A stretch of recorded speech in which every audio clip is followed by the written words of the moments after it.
तुम्ही निवडून देणार आहे ना? काय धाव काय का आवाज कुठे कमजोर येते ना, जोरात नाही येत ना.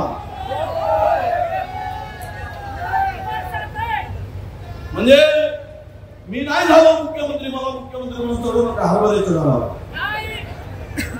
नाही तर माझेच काय नव्हती. जेवढं आपलं जमान तेवढं लोक काय ठरवतील ते ठरवतील. एक सांगतो खासदार साहेब, महाराष्ट्रभर मी फिरलो, महाराष्ट्रातील सर्व मतदारसंघामध्ये जाऊन आलो मी, महाराष्ट्रातील लोकसभेच्या सर्व क्षेत्रात गेलो होतो.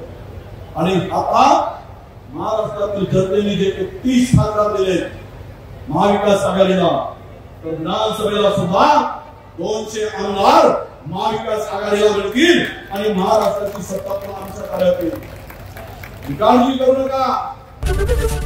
एबीपी माझा, उघडा डोळे बघा नीट.